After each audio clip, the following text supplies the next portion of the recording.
iyadoo dhawaan madaxweynaha Soomaaliland degmada Nasiye u magacaabay degmo isla markaana ay socotay soo dhaweynta loo sameeyo degmadaasi ayaa waxa habeenkii xalay ahayd ka qabsoontay barxad ballaaran oo ku taala Hotel Nasteexo munaasabad ballaaran oo bulshada deegaankaasi ay ku soo dhaweynayaan degmadan cusub ee madaxweynuhu u magacaabay munaasabadan ayaa waxa sidoo kale taageero lagu muujiyay xisbiga maxaafidka ay kulmiye munaasabadan oo hanaankeeda dhicitaan si weyn loo soo agaasimay ayaa waxa ka soo qayb galay wasiirada wasaaradda hawlaha guud iyo wasiirka warfaafinta Soomaaliland maayirka degmada Burco Cuqaal waxgarad siyaasiyiin xildhibaano iyo haween waxaana ugu horeyn munaasabadaasi ka hadlay xildhibaan Siciid Raage siyaasi Khaliif Xinwaal Cuqaal Salaadiin waxgarad iyo odayaasha deegaankaasi waxayna soo dhaweeyeen degmada Nasiye iyaguna sidoo kale taageero u muujiyay xisbiga maxaafidka ay kulmiye waxaanu caawa isugu nimi waxa weeye isugu keenay marka ugu horeysa inaynu ilaalino midnimada reerka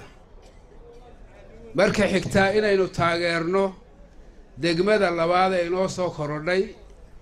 waayo waxaanu lahayn degmadeena koowaad waa Burco waa tuuladeennii oo weynaatay oo gobol noqotay laakiin maanta waxa inoo soo korodhay degmo labaad oo ay ka soo shaqeeyeen runtii gudoomiyaha degmada Burco Maxamed Muraad iyo wasiirada kala hawlgalay iyo madaxweynaha qaranka ee inoogu deeqay intaba mahad ballaaran baynu soo jeedinaynaa degmada Nasiye ma aha degmad campaign ee waa hanti inoo soo korodhay weeyay cidii Nasiisay baynu ugu mahadnaqaynaa waxa ugu horeeya madaxweynaha jamhuuriyadda Soomaaliland gudoomiyaha golaha deegaanka Cuqaashi waxa gadalka taageertay degmada Nasiye inaynu hello degmadu waxa weeye hantida maanta inaga iska leh xukuumaddiisina iyo waqtigeedii u dhamaaday waxa loo baahan yahay sideen uga faa'iideyn lahayn waxaynu ku abaalgudaynaa waa maxay waxaynu ku abaalgudaynaa dawladdeena maanta jirta xisbigeena xilka haya inaynu codka siino oo xisbi mucaarad aynu iska ilaalino aan waxba inoo qaban abaalgudkeenu ka ha noqdo waxaanu xaq u lahayn inuu helay weeye Allah inoo barakeeyo Allah ina tuso tacabkeeduna yuu inaga noqon aan taageero mucaafid baanu nahay kulmiyaanu mucaafid nahay kulmiye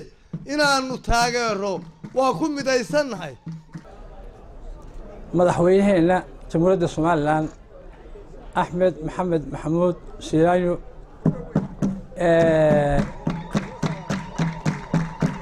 إنه مقعابي دقمة نسية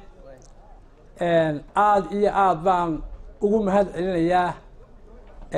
degmada oo inoo magacaabay tiyo isweydiin mayno xusbiga haday caawatay haday awaltay haday dawliga inta xusbigu magac uu lahaaba weenu ahayn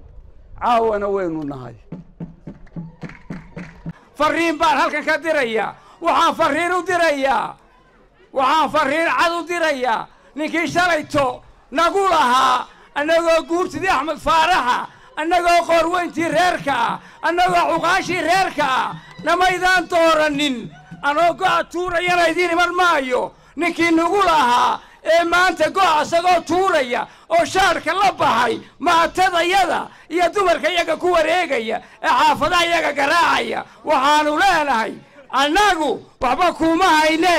annagu waxaanu nahay ragii ahaa tidhi imaydaan dooranin anagoo tuurayana idin maayo war miyaynu yeelaynaa ninkii nagu yidhi waxa ee inoo quudhay miyaynu dooranaynaa maya weeye jawaabtu sidoo kale waan ku faraxsanahay haddaan haweenka reer Benin Nasiye nolol ka dhigo degmo insha Allah bismillaahi kariim musabbixina waxaan leenahay degmada saddexaad waxaad nooga dhigtaa Booramo wasiirka wasaaradda hawlaha guud Cali Xasan Cali Mareexaan wasiirka wasaaradda warfaafinta Soomaaliland Cismaan Saxardiid Cadaani iyo maayirka degmada Burco Ustaad Maxamed Muraad oo gabagabadii munaasabadaasi ka hadlay ayaa bulshada deegaankaasi uga mahadnaqay taageerada ballaaran ay u muujiyeen xisbiga maxaafidka ay kulmiye degmada la yiraahdo Nasiye oo ah degmo laf dhabar u ah deegaanka gobolka Togdheer waa deegaan la wada degan yahay oo gobolka Togdheer dadka degan ay wada degan yihiin madaxweynaha qaranka in ugu mahadnaqdaan xaq buu yeeshay waana madaxweynihii wax qabadka ilaahayna subxaanahu wa tacaalaa meel roon ifya aakhiraba ha mariyo maadaama garateen oo caawa xafladda intan la eg oo aanay hore u dhicin mid yadoo kale ahi aad ku taageeraysaan xisbigan talada dalka haya ee kulmiye sidii uu mar labaad xukunka dalka u qaban lahaa taana waa ku mahadsantihiin taladiinayna soo uruursataanna waa ku mahadsantihiin intii soo qaban qaabisay ee isku hawshayba waa uga mahad celinaynaa taageerada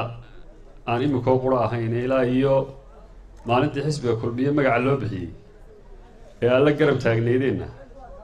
waana ku mahadsantihiin waana laydiin og yahay iminkana waa xilligii doorashada oo kollayba waxaa isu abaabusheen ee isu aloosteen waxaa weeye dee waa lagu kala xariibsan yahay siyaasadda iyo ololaha iyo kaambeynka iyo maanta dee waa hawlihiinnii dee waa cadarihiinnii weeye marka sidaa u shaqayn jirteenna u shaqeeya maanta waan idinka hambalyeynayaa haddaad reer biniintiin iyo habar jeclo weynba mujaahid muuse biixi cabdi dhooshuu ka qosliyaa caawa si fiicanna wuu u seexanayaa mar haddaad tidhaaheen xadhiggiisa qaba aadmi kale kuma xormeeyaane muusow waxa weeye way idinka gaadhsiisan tahay xisbiga kulmiya taageerayaashiisa ilaa bari iyo galbeed ilaa hawd ilaa waqooyi tirsan waxa weeye guul caawa u soo hoyatay xisbiga iyo mujaahid muuse biixi cabdi iyo kaadiriinta iyo taageerayaasha xisbiga kulmiye